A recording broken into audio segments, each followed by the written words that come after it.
श्रोतेहो नमस्कार. पुन्हा एकदा या खगोलविषयक मालिकेच्या आजच्या भागात तुम्हा सगळ्यांचं मनापासून स्वागत.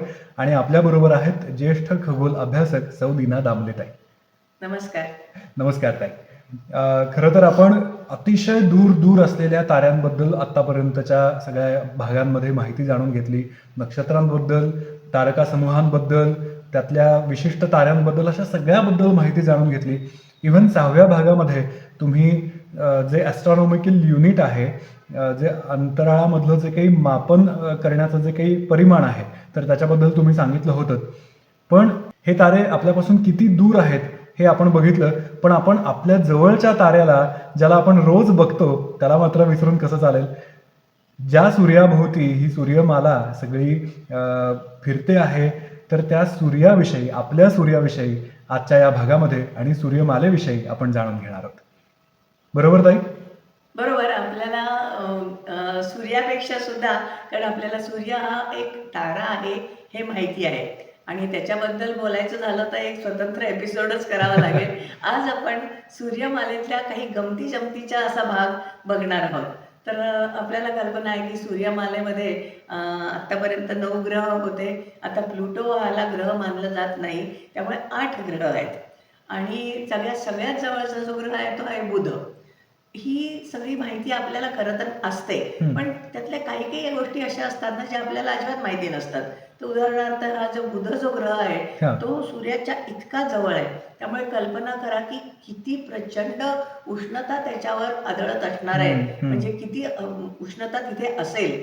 पण गंमत अशी आहे की या बुधासारख्या ग्रहावर सुद्धा ज्या ठिकाणी सूर्यकिरण अजिबात पोचू शकत नाहीत, हा. असे काही कडे कपारी आहेत, खडकातल्या काही अशा छोट्याशा कपारी आहेत, तिथे सूर्यकिरण पोचत नाही, तिथे चक्क बर्फ सापडलेला आहे. बर. अच्छा. कल्पना करा की बुधासारख्या ग्रहावर बर्फ सापडलेला आहे. क्या बात आहे.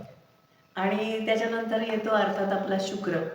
हा ग्रह असा आहे की तो आपल्या सगळ्या सूर्यमालेतल्या ग्रहांपेक्षा थोडा वेगळा आहे. तो उलट दिशेने फिरतो. बर. म्हणजे आपण जर शुक्रावर गेलो तर आपल्याला पश्चिमेकडनं सूर्य उगवताना दिसेल, पूर्वेकडनं मावळताना दिसेल. आणि गंमत अशी आहे की या ग्रहाच्या वरचं जे वातावरण आहे ते अतिशय थिक, म्हणजे घन आहे.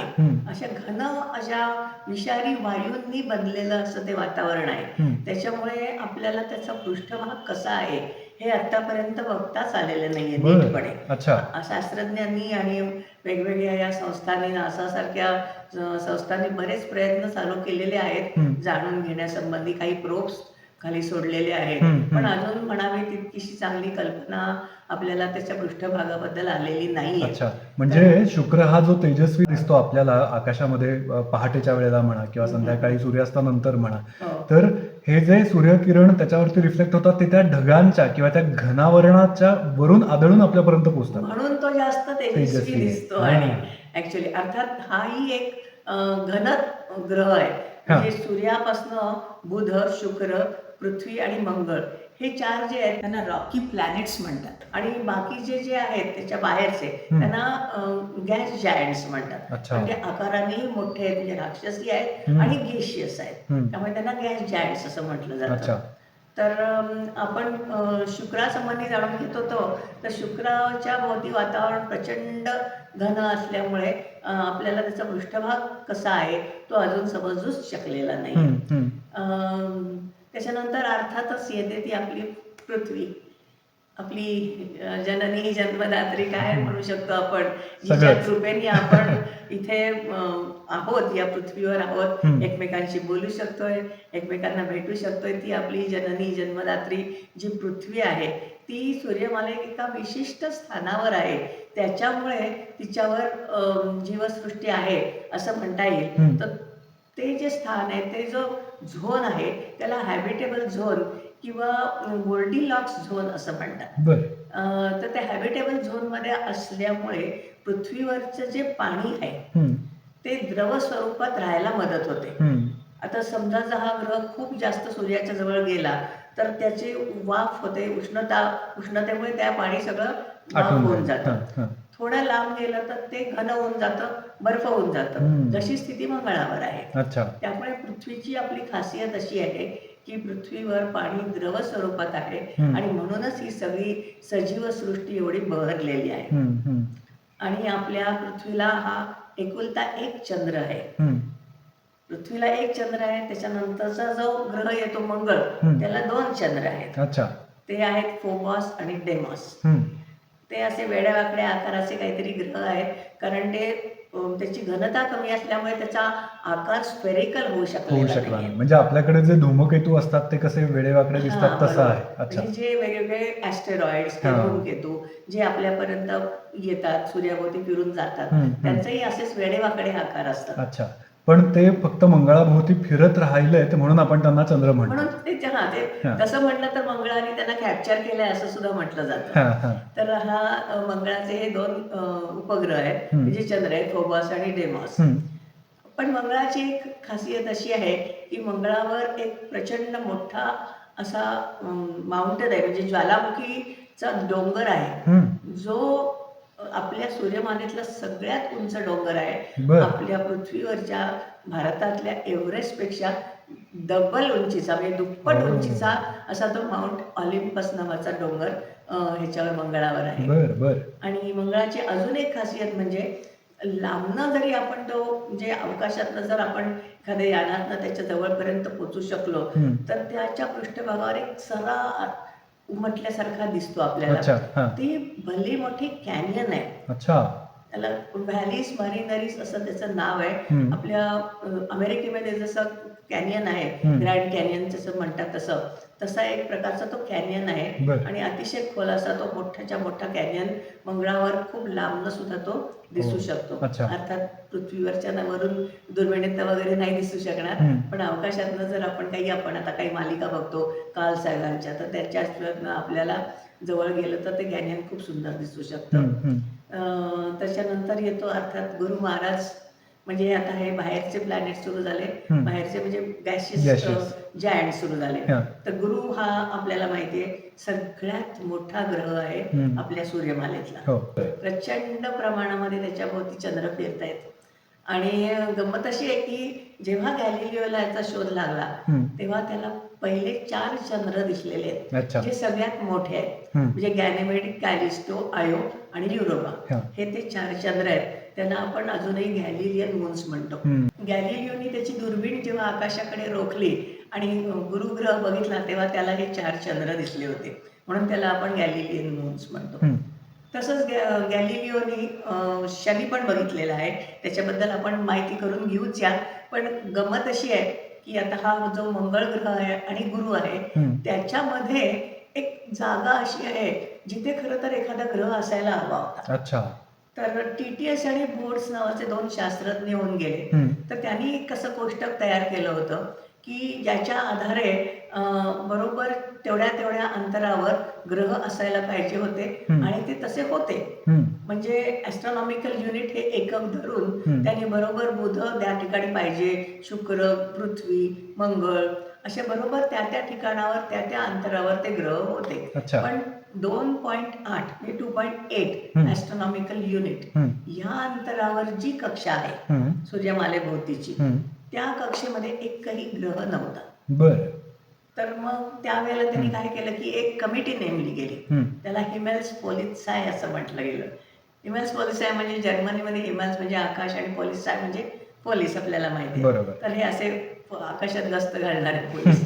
तर त्यांच्यावर अशी कामगिरी सोपवण्यात आली की त्यांनी तो ग्रह शोधून काढायचा. हम्म. आणि त्या कमिटीमध्ये खूप मोठे मोठे शास्त्रज्ञ होते, ओल्बर्स, हर्शेल वगैरेंसारखे मोठे मोठे शास्त्रज्ञ होते. हम्म. हम्म. आणि मग ती कमिटी कामाला लागली. पण गंमत अशी आहे की त्या कमिटीतल्या शास्त्रज्ञांच्या आधीच पियाझी नावाच्या एका इटालियन शास्त्रज्ञाला त्याच कक्षेमध्ये एक ऑब्जेक्ट सापडलं. बर. आणि त्याला वाटलं आपल्याला हे सापडला, ग्रह सापडला. ग्रह सापडला. हां. पण नंतर त्याच्या लक्षात आलं की तो छोटा आहे आणि त्यांनी त्याचं नाव सेरेस असं ठेवलं. हम्म. बर. पण पाठोपाठ मात्र या कमिटीतल्या शास्त्रज्ञांना एक ग्रह, छोटे छोटे तुकडे त्यामध्ये सापडत गेले. हम्म. हम्म. आणि मग त्यांच्या असं लक्षात आलं की हा इथे एक ग्रह नाहीच आहे, हम्म. इथे छोट्या छोट्या तुकड्यांची पूर्ण मालिकाच आहे. हम्म. म्हणजे हा जो ही जी कक्षा आहे, त्या कक्षेमध्ये छोटे छोटे तुकड्यांची मिळून एक रिंग तयार झालेली आहे. अच्छा. आणि त्याला ॲस्टेरॉइड बेल्ट असं नाव दिलं गेलं. बर बर. पण शास्त्रज्ञांना अजून खात्री नाहीये की हा एक आधी ग्रह होता आणि तो हम्म. फुटून असे तुकडे झाले आहेत, की तो एक ग्रह तयारच होऊ नाही शकलेला. असे हम्म. ते तुकडेच राहिलेले आहेत. असं एक अजून थोडीशी संभ्रमावस्था हम्म. शास्त्रज्ञांच्या सुद्धा मनामध्ये आहे. अच्छा. हा. तर त्याच्यानंतर आपण गुरुबद्दलची थोडी माहिती घेतलीच आहे. तर त्यानंतर गॅलिलिओनी दुर्बिणीतनं बघितलेला म्हणजे शनी हा ग्रह. हम्म. त्या शनी ग्रहाची पण खूप मजेदार गोष्ट आहे गॅलिलिओच्या बाबतीमध्ये. जेव्हा त्यांनी दुर्बिणीतनं शनी बघितला, तेव्हा त्याला शनीच्या भोवती शेजारी असे 2 छोटे ग्रह आहेत असं वाटलं. हा. आणि त्याला वाटलं आपण तिहेरी असा एखादा ग्रह बघतोय की काय. अच्छा. कारण काय होतं की त्याच्या भोवतीच्या ज्या कडया होत्या ते रिझॉल्व्ह न झाल्यामुळे हम्म. त्याला ते कडया आहे ते समजत नव्हतं. हम्म. पण काहीतरी तिथे आहे, त्याच्या भोवती आहे हे कळत होतं. तर गॅलिलिओला वाटलं की त्याच्या भोवती हे जे 2 ग्रह आहेत ते एकतर त्याचे छोटे ग्रह असतील किंवा त्याला काही कान-बिन आहेत की काय असं त्याला वाटायला लागलं होतं. कारण पुराणामध्ये त्यांची अशी एक गोष्ट आहे की तो जो सॅटर्न असतो त्याने आपल्याला पिल्लांना खाल्लेलं आहे, अशी काहीतरी ती गोष्ट होती. बर. तर पुढचं जे त्यांनी ऑब्झर्वेशन घेतलं, गंमत अशी झाली की तो शनी बघत असताना एक काळ असा आला की अशी वेळ येते की शनीची कडी आपल्या पृथ्वीच्या दृष्टीने समांतर येतात. त्यामुळे आपल्याला ती कडी दिसेनाशी होतात. हा. आणि गॅलिलिओच्या काळातही एक काळ असा आला की जेव्हा कडी दिसेनाशी झाली. आणि मग त्याला वाटलं की आपण ते पुराणातल्या गोष्टीसारखं खरंच तर सॅटर्नने आपल्या पिल्लांना खाल्लं नाही ना. हा. हा. गंमत अशीच झाली कारण ते दिसतच नव्हते. बरोबर. म्हणजे एक आपण कागदाची कल्पना केली तर कागद आपल्या रेषेमध्ये सरळ धरला तर त्याची आपल्याला जी एज दिसते. एज दिसते. हा. ती तर पण दूरच्या अंतरावर दिसत दिसणारच नाही. नाहीये. बरोबर. त्याच्यामुळे त्याला काहीच दिसलं नसं झालं. अच्छा. जे 3 ग्रह त्याला वाटत होते असतील हा. तेही दिसेनासे झाले. हा. हा. मग त्याला अगदी खात्री पडली की सॅटर्नने आपली 2 पिल्लं खाल्ली होती. बर. म्हणजे ही जी कडी आहे शनीची त्याची जी जाडी आहे, विड्थ आहे ती खूप कमी आहे. खूप कमी आहे. अच्छा. अतिशय कमी आहे, पण पसारा मात्र प्रचंड आहे. हम्म. खूप दूरपर्यंत ती कडी पसरलेली आहे. अच्छा. पण थिकनेस म्हणाल तर कागदासारखा आहे. हा. म्हणजे त्याच्या तुलनेत खरोखरच एखादा कागदाचं जर शीट तुम्ही धरलं हा. तर ते तेवढंच थिकनेस त्याची असेल. इतकी ती थिकनेस त्याची कमी आहे. तर गंमत अशी झाली की एका वर्षानंतर परत ती कडी दिसायला लागली. बर. आणि मग तो परत एकदा चॅट पडला की हे काय चाललंय म्हणजे की नक्की काय आहे. तर ख्रिश्चन ज्युजियन्सनी काही काळानंतर मग असं शोधलं की ही शनीभोवती कडी आहेत. म्हणजे त्याशी रिंग्स आहेत. आणि हे ख्रिश्चन ज्युजियन्सनी शोधलं. तोपर्यंत शनीला कडी आहेत हे माहिती नव्हतं.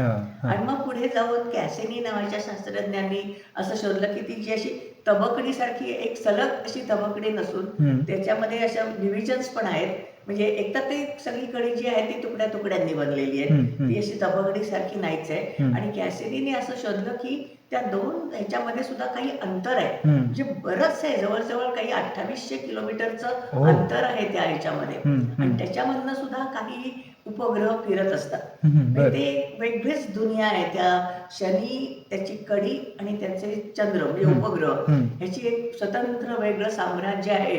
आणि त्याच्याबद्दल जर बोलत बसलं तर एक अख्खा एपिसोड त्याच्याबद्दल होईल. इतकी माहिती त्याच्याबद्दल आपण सांगू शकतो. कारण शनीच्या प्रत्येक उपग्रहाची कथा वेगळी आहे. त्यातले एकाच एन्सेलॅडस नावाचा एक उपग्रह आहे. त्याच्यावरनं बर्फासारखे फवारे, बर्फाच्या कणांचे फवारे बाहेर फेकले जातात. आणि आपलं जे कॅसिनी म्हणजे नासाने जे कॅसिनी यान सोडलं होतं ते त्या फवाऱ्याच्या मधून गेलं होतं. आणि त्यांनी त्याचे नमुने गोळा केलेले आहेत. त्याच्या अर्थातच त्यांचं विश्लेषण काम चालूच आहे म्हणजे.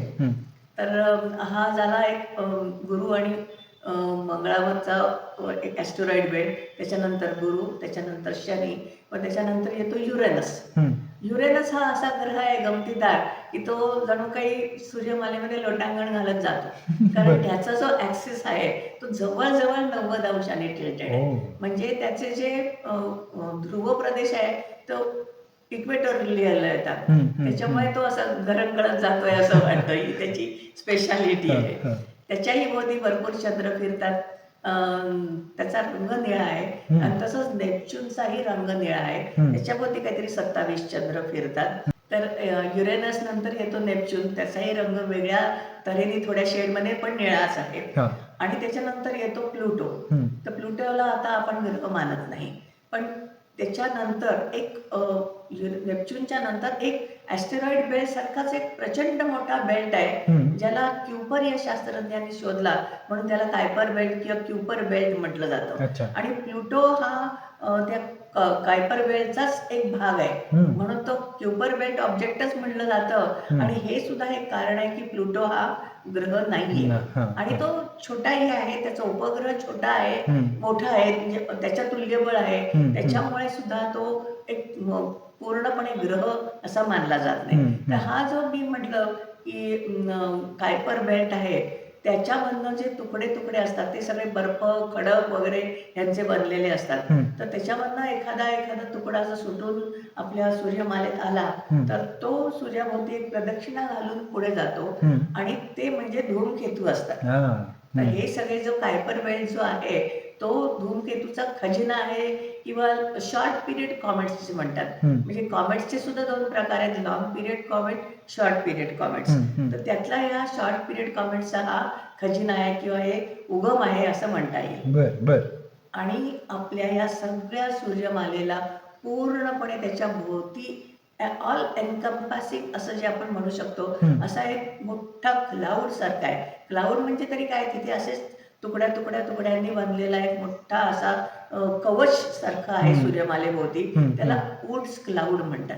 हा. तर यान वुड्स नावाच्या एका शास्त्रज्ञांनी याचा शोध लावलाय, हम्म. म्हणून याला वुड्स क्लाउड म्हणतात. हम्म. आणि त्याच्यामध्ये असं म्हणतात की सूर्यमालेच्या निर्मितीच्या वेळेला जे मटेरियल, जो पदार्थ नको होता, हम्म. तो बाहेर फेकला गेला आणि त्याचा तो क्लाउड तयार झालेला आहे. अच्छा. हा. म्हणजे त्याला उपमा अशी देतात की सायबेरिया, त्याला सूर्यमालेचं सायबेरिया म्हणलं जातं. बरं. कारण आपण असं ऐकलेलं आहे की सायबेरियामध्ये, या एरियामध्ये गुन्हेगारांना किंवा जे नको असलेले, समाजामध्ये नको असलेली जी माणसं आहेत, त्यांना तिथे नेऊन सोडलं जातं. तर अशा तऱ्हेने या सूर्यमालेचा हा सायबेरिया आहे. हम्म. आणि त्याच्यामध्ये सुद्धा अतिशय थंड असं वातावरण आहे. हम्म. तिथे छोटे छोटे तुकड्यांचेच बनलेले, सगळं मिळून बनलेलं आहे.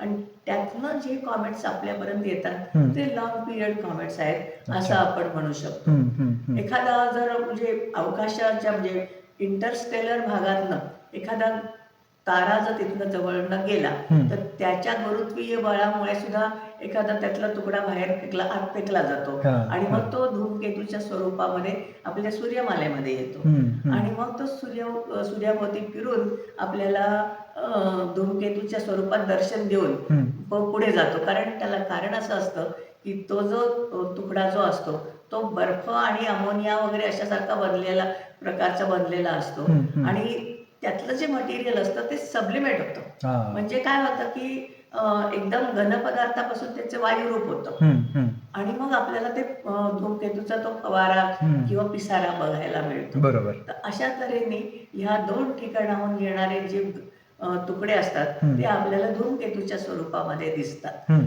तर ह्या सगळ्या आपल्या सूर्यमालेमध्ये ग्रह सोडून हे इतके सगळे मेंबर्स आहेत, त्याच्याबद्दल आपल्याला कमी माहिती असते. खरं. म्हणून ही सगळी थोडीशी विस्ताराने मी आता इथे सांगितली. नक्कीच.